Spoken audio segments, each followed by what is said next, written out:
샬롬. 인생의 역사 두 번째. 가장 오래된 인생의 낯익음.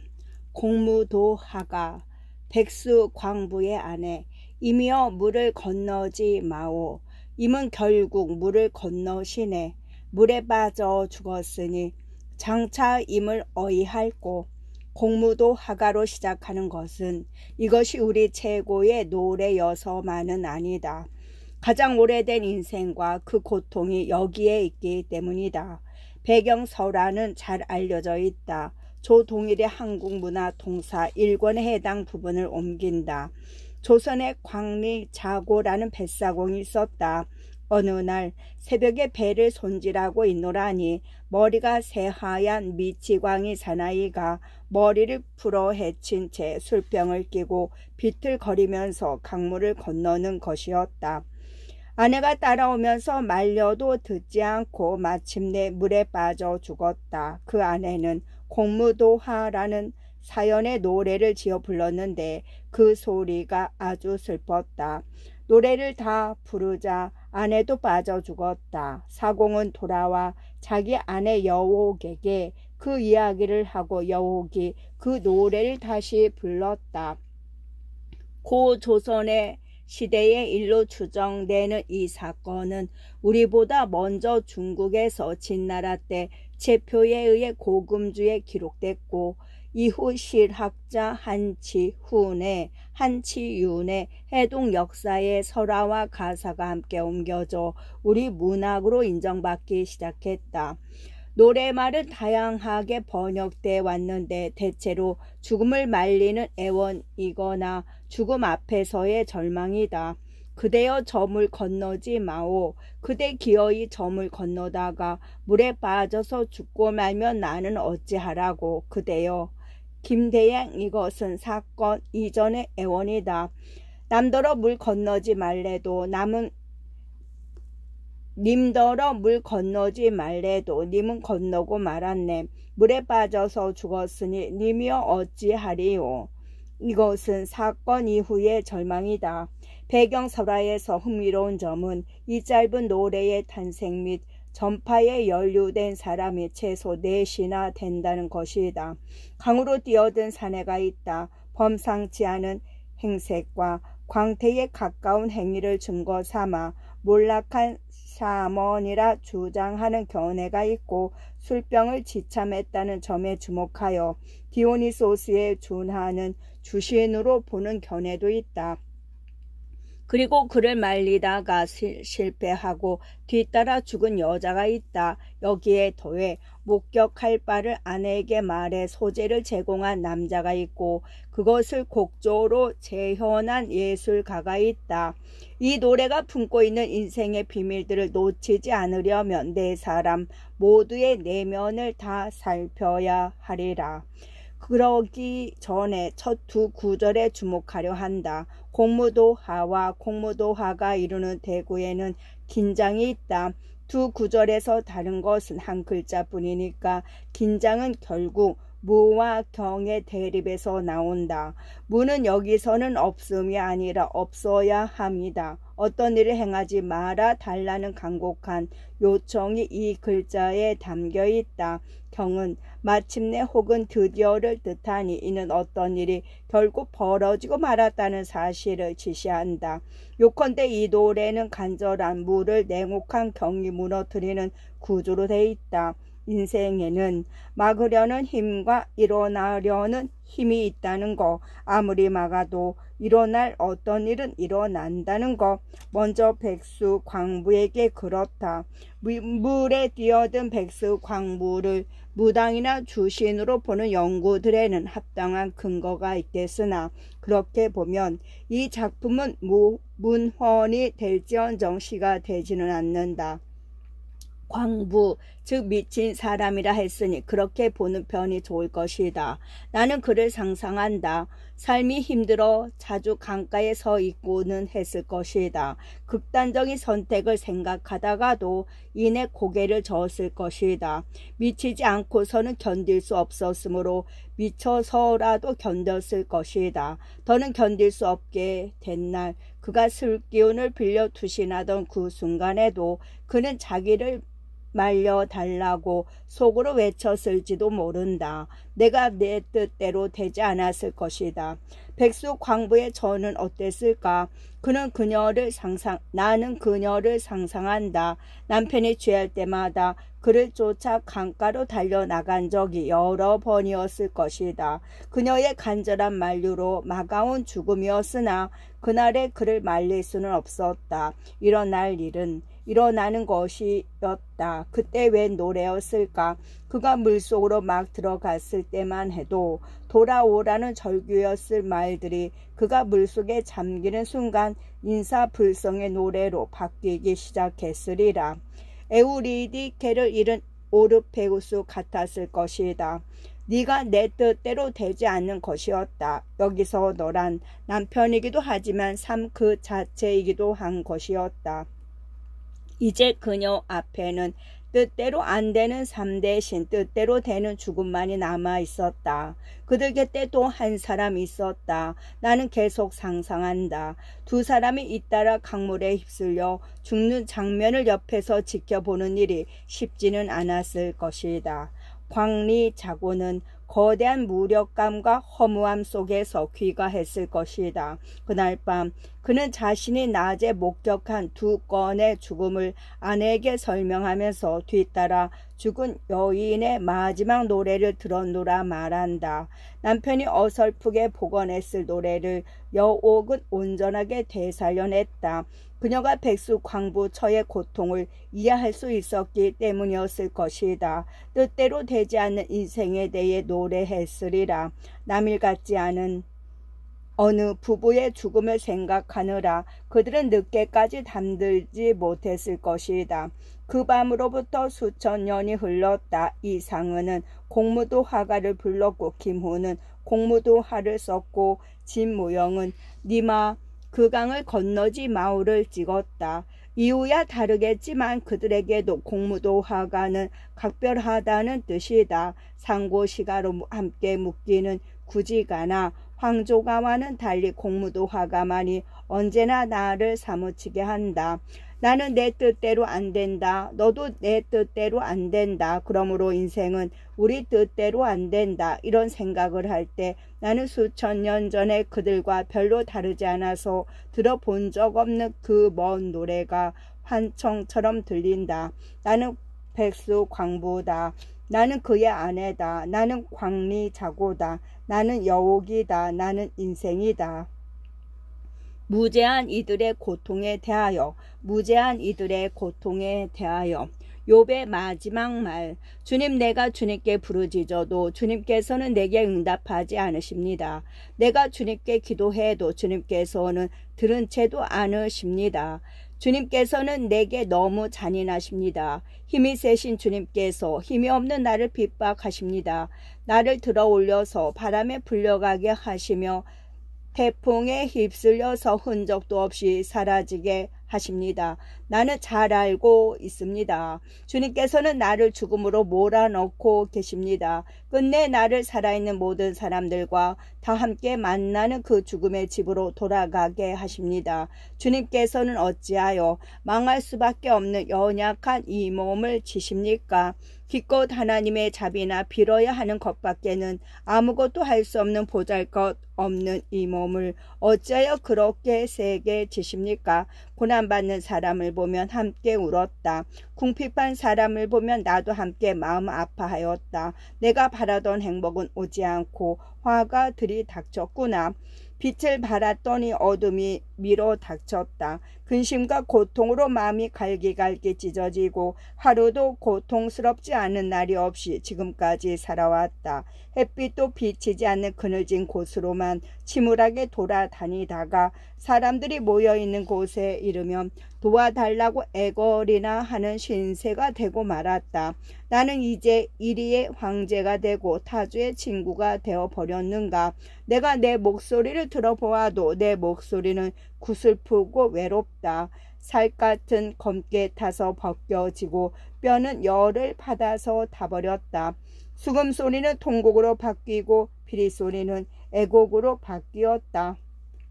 욥기는 시이다. 기독교의 시인을 믿지 않은 사람에게도 구약 성경은 고대 히브리 민중이 창작한 문학 작품으로서의 가치를 갖지만 특히 욥기는 구약 성경 중에서 시가 서로 분류되는 작품 중 하나로 대부분이 운문으로 쓰여 있는 말 그대로 시다. 그러나 현대의 한국어 사용자가 한국어판 욥기를 읽고 그 작품의 문학성을 표현의 중의에서 실감하기는 어렵다. 욥기가 여전히 위대한 것은 이 작품이 던지는 질문의 그 끈질긴 깊이 때문이라고 해야 할 것이다. 잘 알려진 대로 그 질문은 무지한 인간의 고통에 관한 것이다. 왜 죄 없는 사람이 고통받는가? 그러므로 신은 없거나 있어도 무능하다. 예나 지금이나 이와 같은 의문과 의부운 속에서 자주 무너져 내리는 것이 인간의 삶이다. 왜 죄 없는 학생들이 바닷속으로 가라앉아야 하고 왜 갓 태어난 아이들이 살균제를 들이마시고 죽어가야 하는가? 욥이 유사한 질문을 던진 것은 지금으로부터 3000년 전이다. 욥의 중심은 테스트해보자는 사탄의 제안에 응해 신은 욥에게 2단계의 재앙을 내린다. 10명의 자식이 모두 죽었어도 욥은 통곡하며 순종했다. 그러나 저주받은 육체가 발진으로 뒤덮이자 유리 조각으로 온몸을 긁으며 욥은 절규한다. 나에게 무슨 죄가 있느냐고, 왜 나에게 이런 고통을 주느냐고. 소식을 듣고 친구들이 찾아온다. 새 친구의 산만한 증언 부언은 2개의 명제로 요약된다. 첫째, 하느님은 죄 없는 자를 처벌하지 않는다. 즉 너에게도 죄가 있음에 틀림없다. 둘째, 비록 죄인이라도 신께 복종하면 용서받는다. 그러니 불경스러운 저항을 중단하라.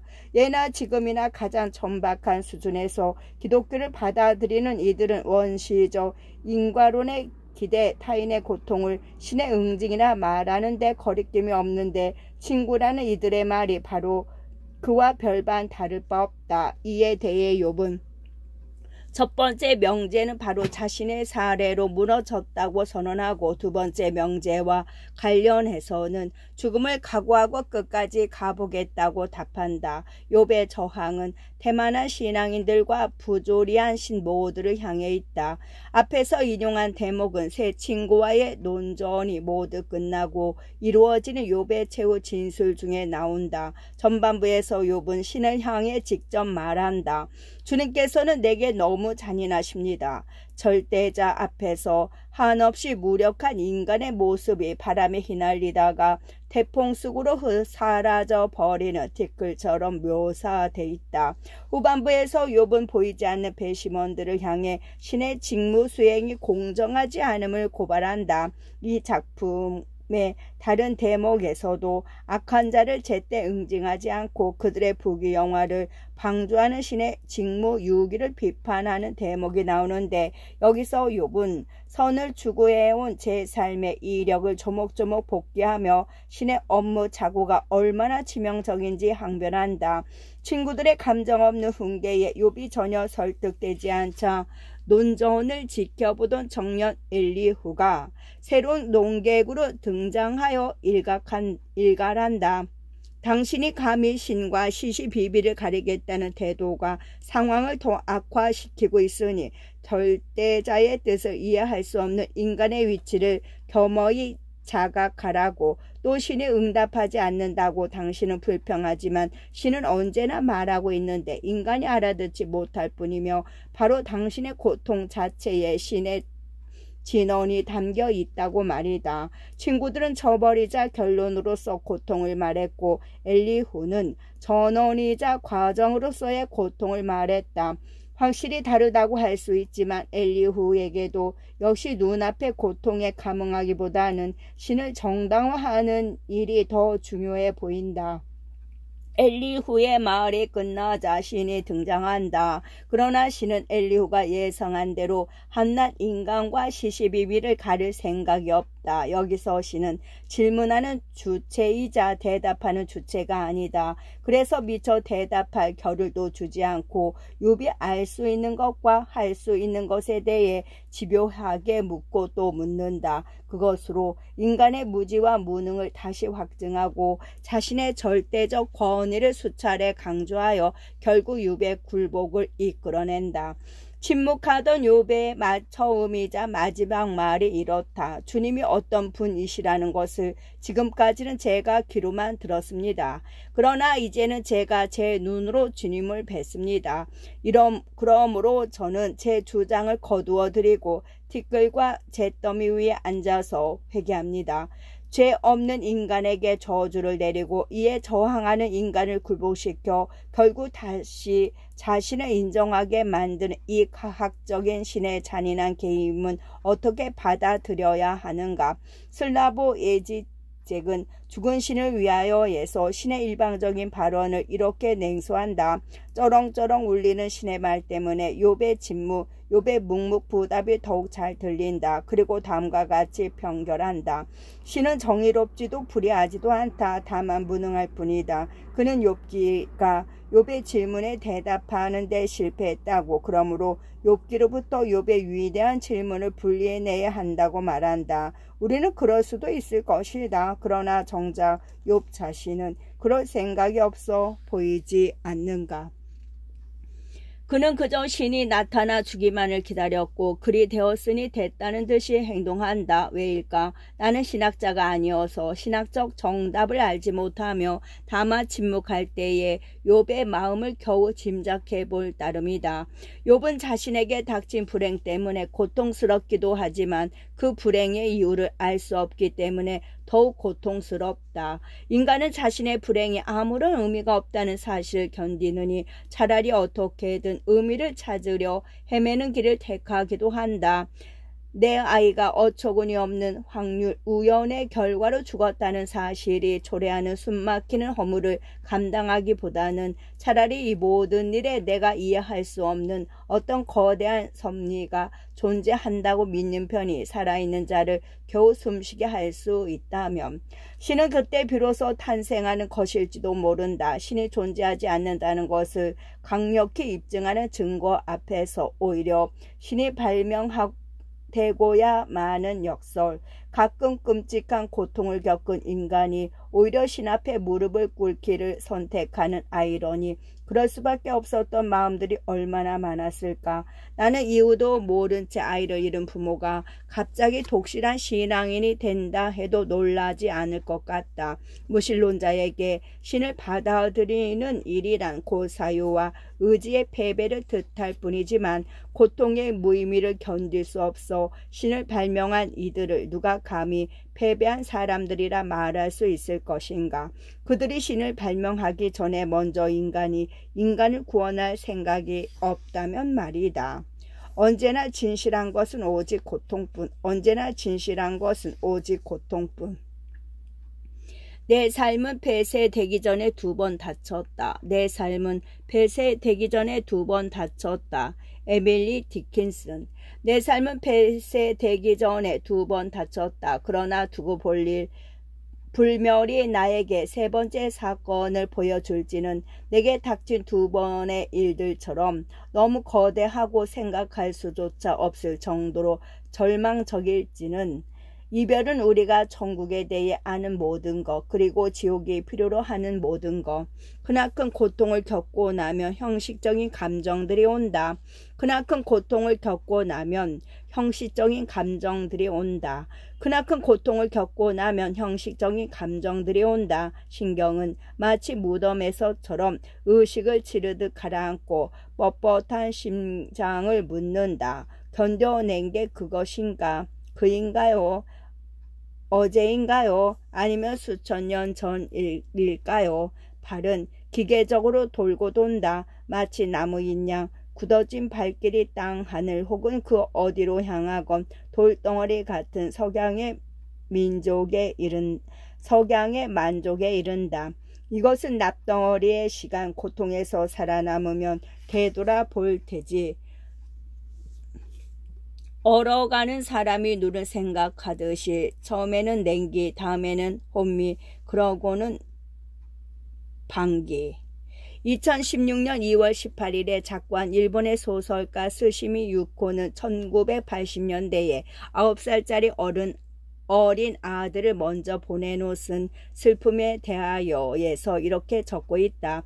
일반적으로 말하는 슬픔이란 스스로를 가여워하는 감정을 의미하는 것일까 하지만 스스로를 가여워하기 위해서는 우선 스스로를 용서해야 한다. 스스로를 용서하기 힘든 사람은 쉽게 슬퍼할 수도 없다. 세상은 자식 잃은 엄마를 슬픔의 상징으로 생각하나 정작 그녀는 충격과 분노, 무력감과 굴욕감 등에 시달리며 내내 울었을 뿐 그런 감정과는 다른 슬픔이라는 것이 무엇인지 모르겠다고 말한다. 그렇구나. 그렇다는 것을 나는 몰랐다.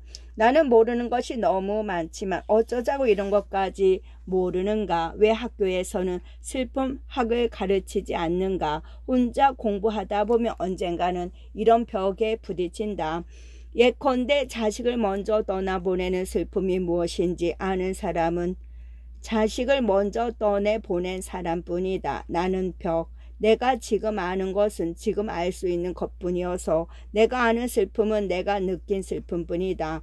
그러므로 아무것도 할 필요가 없다는 말이 아니다. 그렇게 부딪힌 그 불가능의 자리에서 진짜 노력을 시작해야 한다는 뜻이다. 이것이 타인의 슬픔에 대한 공부다. 이 분야의 열등생으로서 슬픔을 공부하는 슬픔을 펴내기도 했지만 갈 길은 여전히 멀다. 영원히 알 수 없다면 영원히 공부해야 한다. 미국 시사에서 포와 휘트먼 다음에 에밀리 디킨슨이다. 슬픔을 공부하려는 사람은 반드시 읽어야 할 시인이라고 생각한다. 사랑했던 사람들을 떠내보낸 뒤로 그는 평생을 운둔했다. 1800편에 이르는 시를 썼으나 그중 10편 정도를 제외하고는 발표하지 않았다. 디킨슨의 시를 읽으며 이 사람은 슬픔이 무엇인지 잘 알고 있다는 느낌을 받게 된다. 슬픔의 어떤 깊은 곳에서 이 사람만을 들어갔는가 싶어진다. 고통스러운 표정이 나는 좋다. 그게 진실하다는 것을 알기 때문이다. 이 세상에서 언제나 진실한 것은 오직 고통뿐이 나는 것. 고통이 무엇인지 아는 사람이 아니면 이런 문장을 쓸 수 없을 것이다. 그의 시에서 내가 느끼는 것은 슬픔에 대한 자신감이다. 슬픔에 대한 자신감이라니 어쩌다 이런 것이 생기는가. 첫 번째, 시로 맥락을 짐작해 볼 수 있다. 내 삶은 폐쇄되기 전에 2번 다쳤다.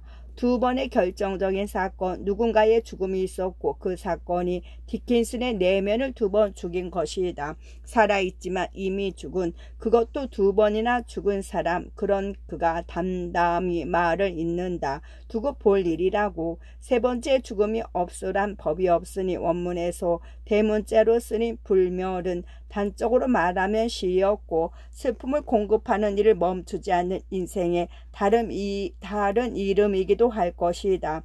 이길 수 없는 불멸의 적수 앞에서 그는 피투성이가 되어 억지 미소를 짓는다. 인생에 맞서는 한 가지 방법은 가장 비관적인 아포리즘으로 인생을 요약하는 것이다. 어떤 공격이 들어와도 그것이 이미 예상했던 것이 되도록 만들기 위해서 그래서 그는 적었다. 이별은 우리가 천국에 대해 아는 모든 것 그리고 지옥이 필요로 하는 모든 것. 이것은 세간의 기독교적 관념에 대한 도도한 반론이다. 천국이라는 말은 그를 위로하지 못한다. 사랑하는 사람이 천국으로 간다는 말은 단지 그 사람이 나를 떠났다는 것만을 의미할 뿐이기에 그리고 지옥이 창조되기 위해서도 단테가 상상한 총 9개의 구역 따위는 필요 없다. 사랑하는 이가 세상을 뜨기만 하면 지금 여기가 지옥이므로 그 지옥에서 빠져나올 수 있을까? 빠져나오는 게 아니라 익숙해지는 것이다. 2번째 시가 그 과정을 보여준다. 크나큰 고통을 겪고 나면 형식적인 감정들이 온다. 감정이 없는 것이 아니다. 있지만 형식적인 것이 된다. 죽은 것도 산 것도 아니기 때문이다. 신경이 무뎌지는 탓에 육체적 반응은 무덤에서 의식을 치르듯 느려진다. 심장은 뻣뻣해져서 이런 이상한 질문을 던진다. 견뎌낸 게 그인가요? 어제인가요? 아니면 수천 년 전 일인가요? 대문자로 표기된 글을 예수로 읽는 해석들이 옳다면 디킨스는 예수의 고통과 자신의 그것을 헷갈려 하고 있는 것이다. 나는 누구이며 지금은 언제란 말인가? 이 여는 화자의 산책을 따라간다. 기계적인 혹은 나무인 양 같은 표현들이 그의 경로와 복을 설명한다. 그는 자신이 땅을 걷는지 하늘을 걷는지조차 모른다. 놀라운 것은 이 산책의 끝에 석양의 만족이 있다는 것이다. 결정화되면 수정이 되는 광물이 석양이다. 이 아픈 시간이 어째서 광물과도 같은 만족으로 이어질 수 있는가? 다양한 해석이 있으나 나는 반어로 읽지 않을 수가 없다. 이제는 지옥에 익숙해져 절규도 통곡도 잊은 그 기묘한 병정 상태. 그래서 이 생에 아무런 불만도 없어 보이는 돌덩어리 같은 한 사람. 그래서 그는 만족한 사람처럼 보일지도 모른다. 그러나 이것은 그만큼 거대한 고통이 그를 관통했다는 말과 다르지 않다. 그렇게 살아가는 죽어가는 사람이 있을 것이다. 그는 이제 자신의 존재가 고통이 남긴 흉터일 뿐이라고 생각한다. 3살이 돋은 곳에는 감각이 없는 법이고 그래서 3살은 자신과 세상이 아무 불만이 없는 것처럼 보이기도 할 것이다. 그러나 그것을 보면서 그가 이제는 어느 정도 만족하는 삶을 살게 됐다고 넘겨짚는다면 그것은 무신경한 일이다. 지옥에 익숙해지기 위해 어떤 과정을 거쳐야 하는지 모르고 한 말일 것이기 때문이다. 디킨스에 따르면 그것은 눈밭 위에서 죽어가는 일과 비슷하다. 냉기를 느끼다가 혼미를 경험하고 마침내 방기에 버리는 것 이러고서도 살 수 있는가? 그랬기 때문에 살아남은 것이다. 다른 시에서 디킨스는 영혼은 그 자신의 사회를 선택한다. 그러고는 문을 닫아버린다라고 썼다. 그리고 그는 그렇게 했다. 문맥상 사회라기보다는 교제의 대상 정도를 뜻하는 말이지만 나는 그의 사회 속 고립을 강조하기 위해 의도적으로 오역했다. 어떻게 그는 자기 자신을 자기 자신만의 힘으로 견뎌낼 수 있었을까? 내가 한 사람의 심장이 부서지는 것을 막을 수 있다면 내 삶은 헛된 것이 아니리. 이렇게 말해놓고 왜 자기의 심장이 부서지는 것을 막기 위해서는 남에게 의지하지 않았을까? 나는 알지 못한다. 다만 자기 자신을 자기 자신만의 힘으로 견뎌낸 사람, 그런 사람만이 밟을 수 있는 장소가 시의 영토에는 있는지도 모르겠다고 생각해 볼 따름이다. 가장 처절한 이야기를 할 때에도 이상하리만치 당당함을 잃지 않는 그의 시가 내 앞에 있으므로